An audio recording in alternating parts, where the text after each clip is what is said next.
including the so-called marginalized groups whose feelings you've decided need protecting. Because trust me, somewhere right now, there are 3 clueless white girls in Texas who are planning to go as a mariachi band. And when they do, liberal Twitter will lose and the rest of America will go, oh, for sake, when did liberals become the fun police? Does anybody remember when conservatives were the ones with the sticks up their? We went from yes, we can to oh, no, you didn't. Halloween is almost here. A time for wild imaginations, clever costumes, and unapologetic fun. But as always, the joy police are out in full force. The woke left has already begun handing out its annual list of forbidden costumes, claiming offense at every turn. What was once a harmless night of fantasy has now become a battlefield of moral outrage. But Bill Maher isn't having it. He's calling out the madness, accusing the outrage brigade of strangling creativity and turning Halloween into a lecture. And trust me, Maher's takedown is as sharp as a carving knife. Buckle up, this one's going to sting. Not everything that merely alludes to another culture is racist or cultural appropriation. Really. Imagine there's no countries. It isn't hard to do. Halloween was always fun because it wasn't PC. Not being PC is almost the whole point of the holiday. But now everything has to turn into a federal case of snowflakes versus humor. And then some cultural studies professor will go on TV to try to explain his outrage, and Tucker Carlson will look at him like this.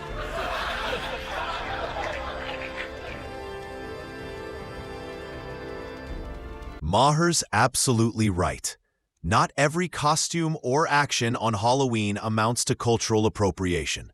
Sometimes it's just admiration. People celebrating the beauty, artistry, and creativity of other cultures. Humans have always borrowed, shared, and evolved through cultural exchange. A kimono, a sari, a mariachi suit. They don't always signal mockery. Sometimes they reflect appreciation for global traditions.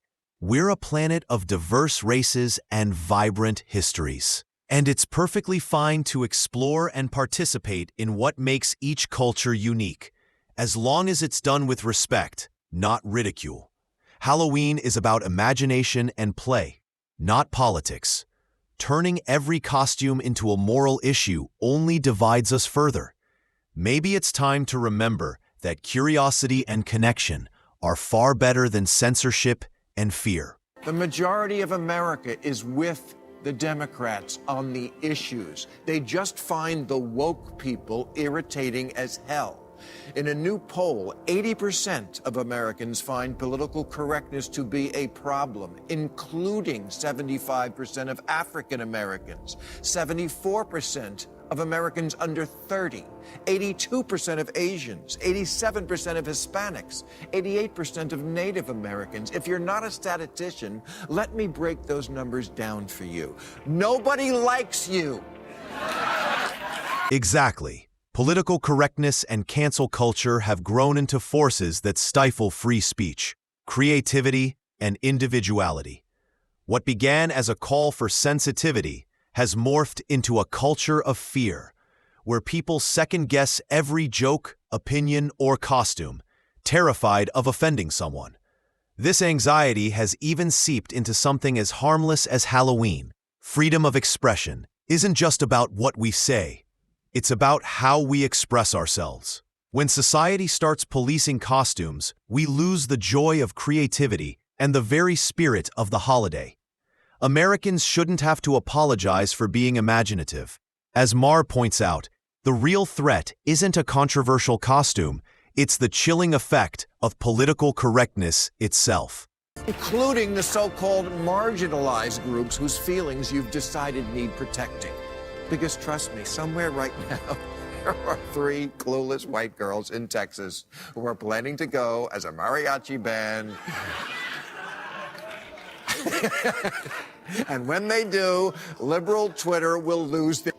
and the rest of America will go, oh, for sake, when did liberals become the fun police? Does anybody remember when conservatives were the ones with the sticks up there? We went from yes, we can to oh, no, you didn't. Maher raises a powerful point. The very people the woke mob claims to be defending often don't care in the slightest.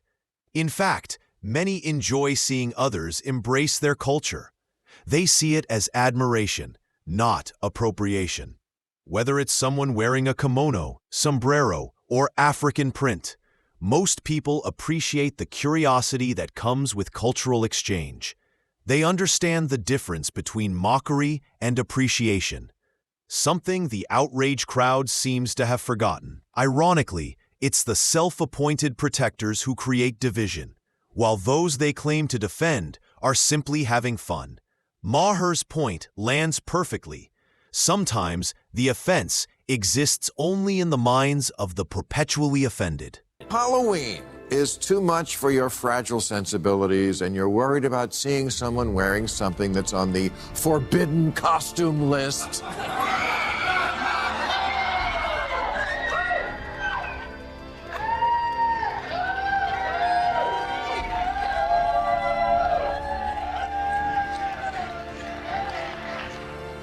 Just stay the home. That's exactly right.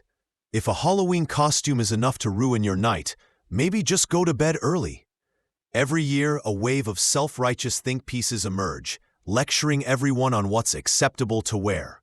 It's exhausting. What used to be a lighthearted night of imagination has turned into a cultural minefield. Even fake fangs or face paint can spark outrage. The irony?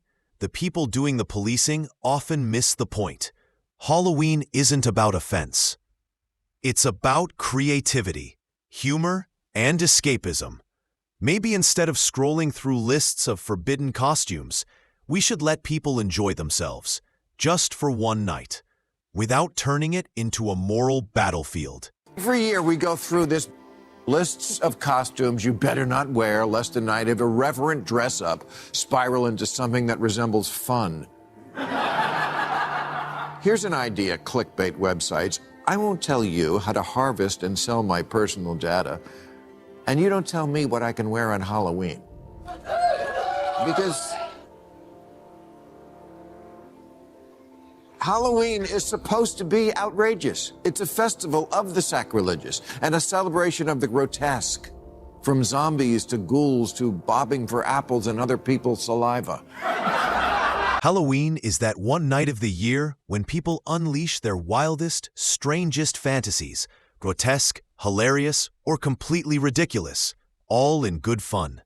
It's a harmless escape from the ordinary, where imagination runs wild and judgment takes a back seat. For a few hours, adults become monsters, ghosts, or pop culture icons. Yet somehow, even this innocent tradition has become problematic. But Halloween has never been about mockery or disrespect. It's about satire and creativity. It's a night where we laugh at the absurdity of life itself. Turning that into a political debate kills the magic that makes Halloween special. Every year there's a new list of offensive things we shouldn't do on the day that's all about being offensive. You know what I want to cancel? November 1st, All Scolds Day.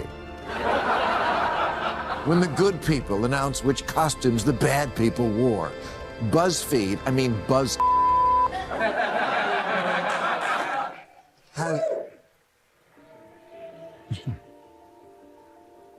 has a list of 23 costumes they're literally begging you not to wear. Of course, this year the number one no-no is serial cannibal and Netflix sensation Jeffrey Dahmer.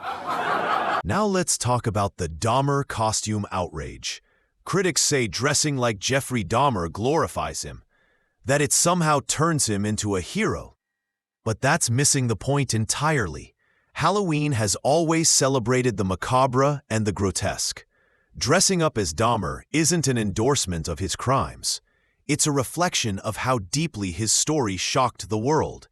It's no different than dressing as a vampire, zombie, or movie villain, all rooted in horror. The costume explores the eerie corners of human imagination, not evil itself.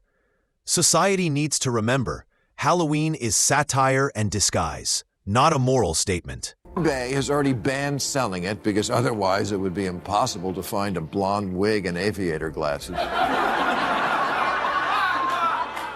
Simone Biles tweeted, "Put the Jeffrey Dahmer costumes back in the closet. We ain't having it." Who's we? What's with the we? Who and made you the great punk? Trying to ban costumes like Dahmer's is laughable. You can't police imagination. Anyone can walk into a thrift store, grab a few props, and recreate it. Banning something so easy to replicate just makes the outrage seem pointless. What's next? Banning lab coats or glasses because a criminal once wore them? The outrage feels performative, not principled. Halloween thrives on parody, shock, and a bit of bad taste. That's part of its charm. Trying to sanitize it defeats the purpose. Instead of banning costumes, maybe we should remember what Halloween really is. A night of dark humor, imagination, and yes, a little bit of chaos. So tired of a handful of emotional hemophiliacs on social media telling us what we can't do on Halloween. And by the way, please put drugs in my candy.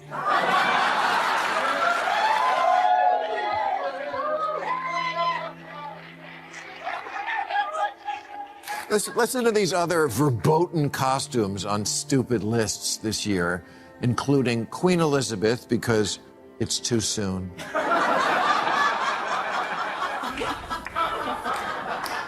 Yes, 96, practically an ingenue.